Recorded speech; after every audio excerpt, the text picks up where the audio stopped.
Hi, everybody. A quick pod lecture about manipulating items in Premiere Pro.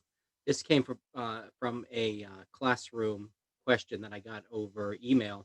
I would ask that you guys ask these in the classroom because it's just so much easier for us in a live space. Because I'm sure if one person has the question, then many people do.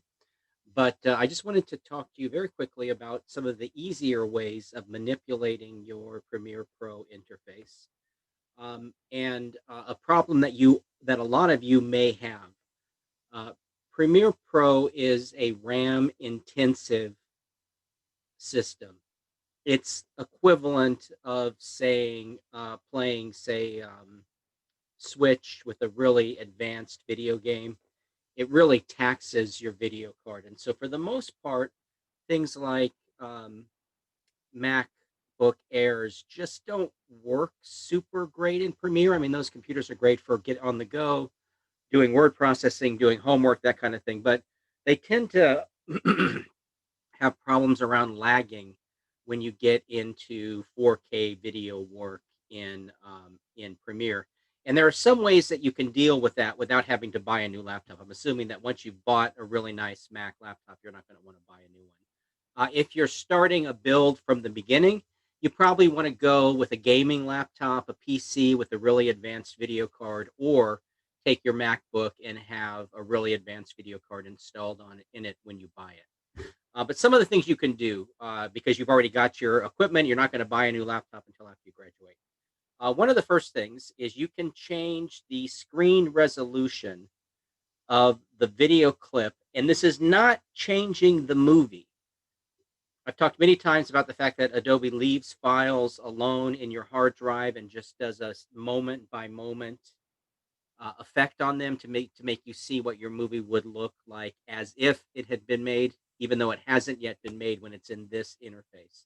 You have to output it as an H.264, a QuickTime, something, your preference. I prefer H.264 for YouTube. But until it's been output, it's not really a movie. It's Adobe working frame by frame, moment by moment to build video effects, audio changes, levels, all of that stuff in real time. And that's why it lags because it's trying to do this. It's really taxing your video card. So, what can you do? You can change the resolution of the preview file in Premiere. And what this does, all that it does, is it changes the resolution of this clip. And we're looking at the preview for this movie that was given to us by LinkedIn Learning. Um, it changes the playback resolution here, and by doing that, you run into less lagging in the software. Now, when you make the movie, when you export it as an H.264, it's not going to do that. It's going to export it as full resolution. And I did a pod lecture on how to export your films. So please watch that. But anyways, that's one way of dealing with lagging. And another issue that came up for you guys that are working on your stop motion films is how to manipulate the various sizes of images in your timeline. And so let's take a look at this. First thing I'm going to do is I want to look at this a little better. I know pretty much what I want to see. So I'm going to highlight this in my timeline and I'm going to change the sizes of these windows so I can see this a little better. I've got that clip highlighted. I'm looking at it in my preview window. And now I can go into effects controls and I can change its size, its movement. You can do all kinds of things in these very basic effects controls. These are the controls that are on every single video clip automatically when you put them in the timeline. And then in our effects window are all the other thousands of effects that you can do. So the easiest way to fix a problem where you're doing a stop motion and you've got, say, half of your pictures from one camera and half from the other camera, and one is a 4K and the other one is HD.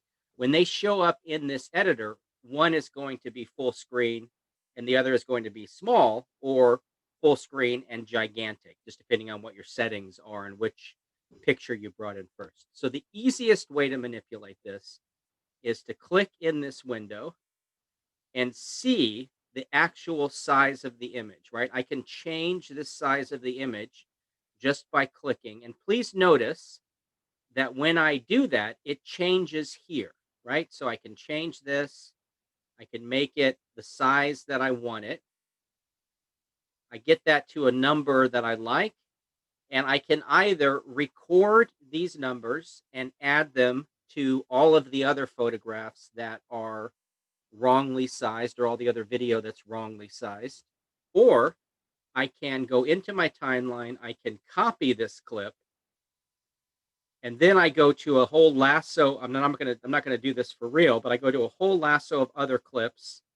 I right click and I paste the attributes. And when I go to paste attributes, it's going to make me choose which attributes I want. Now, the only thing that I changed just now was the size of the image. So the only attribute I'm going to paste from the first image to the others is image size, or the motion attribute. And in doing that, you have a very easy fix for these differing aspect ratios that come into your movie. And so I hope that helps. So um, be sure that if you're lagging, it's not just because your video card can't keep up. And B, if your pictures are different sizes, make sure you're using this tool, either the effects control window or the preview window itself, um, to make those changes and then apply those changes to other clips.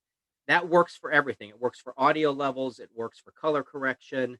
You can take the attributes of any one item and post them to any other item, or items, plural, as long as you're staying in either the video tracks or the audio tracks. You can post audio attributes to audio, video attributes to video. So I hope that helps, and please continue to ask questions in class so I can go over this in real time with you guys.